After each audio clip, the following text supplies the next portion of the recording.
Hey guys, this is my first update of my Red Sea Reefer 34-gallon tank. This is a video that I haven't taken in a while. As you can see, my last video was a different tank. I downsized from my Aquarion 54 corner tank. Just recently I had a child, and you know how that goes with time. And you just slacked off on the videos and updates. So I just wanted to give you guys an update of my newer tank. It's been up and running about, say about 4 months or so right now. It's doing very well. A lot of stuff I sold off from my other tank, but there's some stuff that did make its trip to this tank, including some livestock and some coral. As you well know, my clownfish, I'll never get rid of these guys, my little trio of clownfish, the 1, 2, and 3 there. This is a new anemone, I'll go over that in a minute, but we'll go over to the livestock first, because in this tank, I can see as well as it's just being a bare bottom tank, you know, I'm keeping this livestock to a minimum. I'm actually maxed out in a way because, you know, I'm not putting any more fish. So, you know, I consider this tank maxed out. You can see right now just swimming around is the Tanaka Possum Wrasse. He's a new guy to the tank. But the few additions that made it to this tank from the last one was of course, these clownfish. I have a yellow clown goby that made it from the last tank. And you can't see it in the background. It's probably hard to see, and you probably rarely see it, is the spike fin goby, but he is alive, and he did transfer from the other tank and doing very well. But why I have you focused on here, this is a new addition to this tank. It's called the Australian tiger blenny. Very rare in the marketplace, but, you know, he came up on Diver's Den, and I scooped him up really quick in a few minutes because I knew this guy wouldn't stay too long in the for sale, and very rare, beautiful colorings on him, and I'm glad I have him in my tank. Another addition I have, you could probably see it in my last tank, but this is a new one in this tank, is a candy basslet.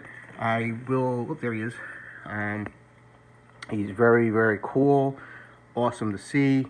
And right now I'm using a Polylab filter, a yellow filter on my iPhone, to bring out some color of the coral without, you know, getting too much of that blue light that will distort everything. So I hope you enjoy the viewing of the beautiful coral that I have on here, and do again apologize on the focus. So outside of those fish, I'm done. That's it. No more fish I'm going to add. I have pretty hard on that. I'm not going to say, ooh, I love this fish, let me try to put them in the tank. I'm sticking at this number of fish, and it's very peaceful, and I don't want to disturb the tank. And also I want to focus on more of these high-end coral and keep them happy, because I tend to overfeed my fish because I like to keep them happy, and I just throw a lot of LRS food, and it floats around, coral get it, and the fish get it, but in turn that brings up your phosphates and the nitrates and things of that nature, and that is generally not happy with some coral, especially SBS. That's why I stick with the LPS. And soft coral, it's very easier to maintain and take care of. So that's the direction I'm going, especially with the time. I don't have the time to really focus on SBS and keep an eye on it, because you got to worry about other levels, and just one thing I don't have to worry about. So while I'm focusing on the anemone, this guy is new compared to the last anemone. As you can tell, the bright yellow tips around here. I picked them up at Reefer Palooza in New York this past year, and in 4 months they actually split, so I got some of my money back because it's a very expensive anemone. This is called a Chicago sunburst. You know, it's not the Colorado sunburst, because there's no real lineage. It just, that particular strain came from Colorado, so they call it Colorado sunburst. And this guy had it from Chicago, had it for over 5-6 years, and basically said it's a Chicago sunburst. It's, at the end of the day, if it's very pretty and very bright and, you know, really sticks out in a tank, it's going to cost more money. That's how this hobby goes. And you well know, anything pretty is pretty expensive. And some things have names to it, like some you know, torches, things of that nature. But you know, these Zoas and everything else, people just make up names. These SPS frags, they make up names just to market and sell it.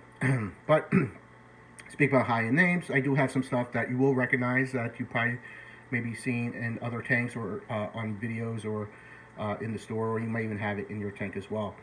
So that is the Sunburst Anemone. Very, very cool. This one actually has a little tentacle that it has like a green stripe to it, which is pretty cool and very unique. So I'm pretty happy about it. It's very happy, as you can tell in my tank, and the clownfish are loving it. It took about a month or so for them to get used to the new anemone compared to the last one. So the next step I'll go to, let's go to the left side of the tank. Let's go over here to the side over here of my rock anemones. You know, some of these transferred over, some are new from this tank. So you know, this red one over there is from my last tank. Same thing with this orange one over here. This red with the green and everything, that's new, and that's new in the background. There's a couple other ones that moved around and, you know, hard to see, but they're new to the tank. And I have this orange and green one, but he's underneath, so hopefully he'll come out again.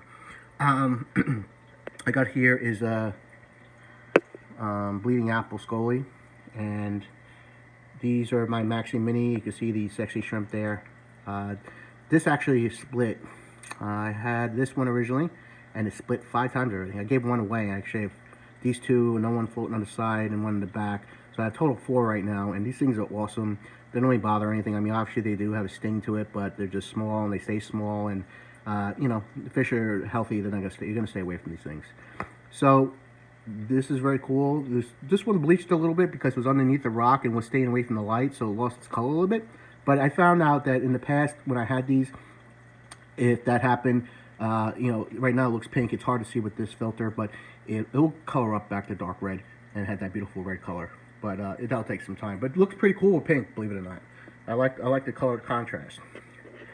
Here's another coral that I saw in my fish store, and it's part of the Scoly family. It's called a Scoly Vin something with a V in it.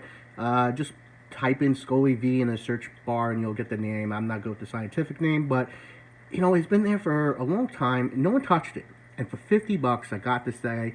It has a little green in it, has like a yellow center in it, and when you feed it, it's just awesome. And it's a very hardy coral, and it looks really nice, especially with the lighting. So I feel that was like a little steal, and you know, one of those corals that are nice colored, but you know, just sits there. So you know, I think it was a steal for me. I got a starfish here, a walking dendro. Now over back here, you see right before this meat coral, I have a couple of Staghorn Hermit crabs. They've been surfacing, and I got a handful of those guys. But this meat coral in the back, I would say it's a little better to see in real life versus the camera. And believe it or not, the lighting really makes the difference in this particular coral. Because when I saw it in this fish store, I saw the coloring of it, but it didn't look as good under their lighting. And, you know, obviously the brighter ones will have more money. This one I got for under $300. And to me, it's considered a rainbow. It has red. You look at the bottom edges, is like a yellowish orange tinge to it with the green on the bottom of the skirt. You got the mint around the mouth, a little orange here, reddish. It's a pretty cool coral, and you know, these things sell for high end. I mean, it's kind of mute because it doesn't, you know, pop, I would say, but it has different variations of colors, and that would really draw me in. So I actually chose this over a bright one, and you know, I'm very happy with this purchase, and he's doing very well over here. Nice and low flow, right in the corner, low light, and you can see he's getting very extended, so he's very happy. So moving on to the next coral, they're new. I got some fancy Zoas. Don't ask me what the name are. You might know what they are, but to me, they look pretty. Let me just zoom in on there. And, you know, that is more than enough to keep me happy. It's just they look pretty. You know, they look pretty. And this one looks nice colors on it. And there's a chalice over here. They don't do too well in my tank, so I might move on from them. We'll try to dabble with the higher end ones. I got a starring sponge coral that you got to keep in the shade so it doesn't get algae growth on it, and you know, that'll make them perish.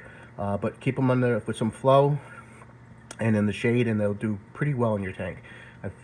They say they're fairly hardy. So the mushrooms over here, you see the green over here, they transferred from the last tank. I did have a gold torch, but that did perish a few days ago. It was there for a few months, and some reason, just all of a sudden, something bothered it, or I don't know if there was some chemicals in the water from the other coral, or something bothered it, and it just, 2 days it was gone. And that's how they go sometimes with coral. So I do have another one on its way from, I saw in Divers Den, it popped up, and I just snatched it, and it should be here Tuesday. Next one is behind there is a nice green torch coral from Australia, and to the right of it I have a gold hammer. It's really hard to see the gold, it's very subtle. Over here is your Duncan coral purple heads. This is the green stalk version. Those are my favorite. I love the, but you don't really see it too much because they're fully extended. It kind of hides the stalk, but if you have a good angle, you can see the green, and it shines very bright in the actinics. Right over here is my lemon lime or neon yellow, they call it, the hammer over here, and I have a nice hardy Elegance coral that's doing very well over here. Nice little frag that. This, of course, you've seen in playing my videos, the red NPS sea fan. You can see it tells, so very still happy, has a polyp extension. I still have issues of trying to get that little hair algae at the ends. I try to pluck it off just to keep it from, attacking it. But I'm going to start this new thing because I overfeed my tank and there's always phosphates in there. This thing, phosphate nitrate killer from Red Sea. It's in the way to my house. I got to give it a shot. I had heard really good reviews about it, and I'll let you know how that goes in my tank. And just for those people such as myself who just overfeed a lot, and that's the reason why I also keep no sand in this one, because I feel the sand holds a lot of crap, and that leaches like phosphates and everything in the water, which is not really good for most of the coral.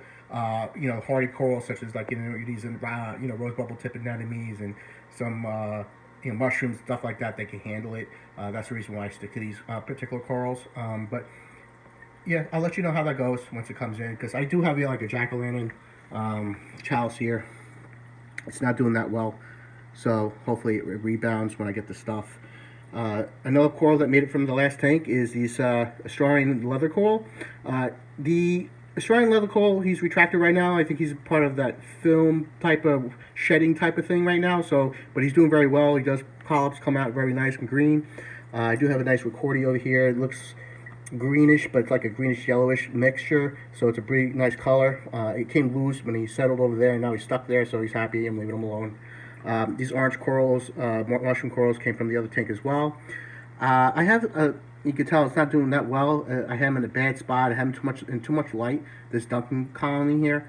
I did move it to like less light, and hopefully it could rebound. But it's kind of far on the way out. It's going to take a while for it to recover. I hope it does. And right in here is another chalice. Is a mummy eye chalice. Again, it's not doing great.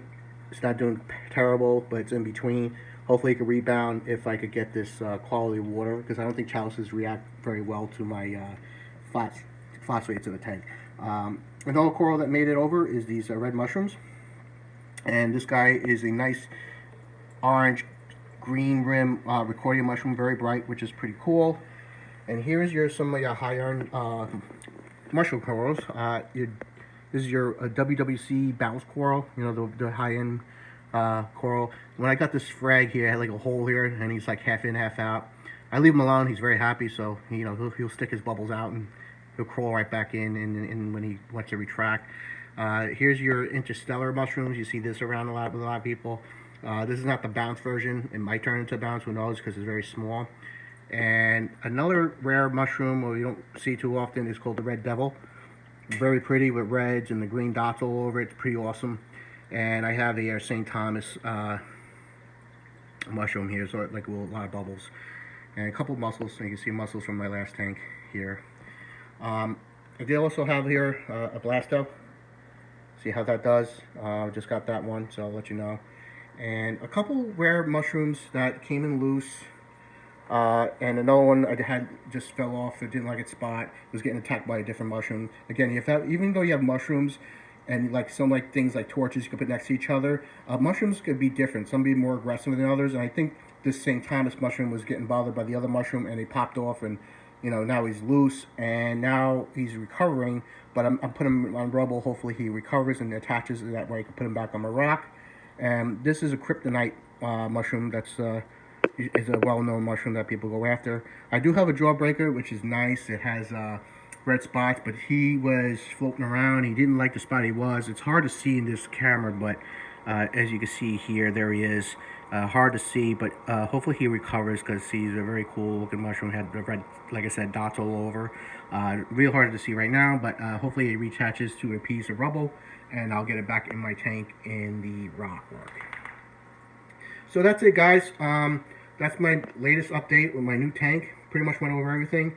I actually forgot to mention here that I'll focus on here. This is a Deepwater Japanese long tentacle toadstool. You don't see these too often. It's like a limeish green color. It's very cool.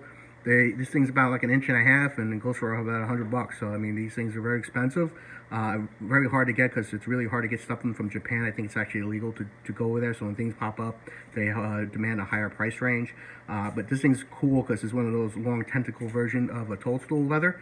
And I got my hands on this recently, and doing very well, as you can see here. And this goniopora, he is closed up right now, but he does open up.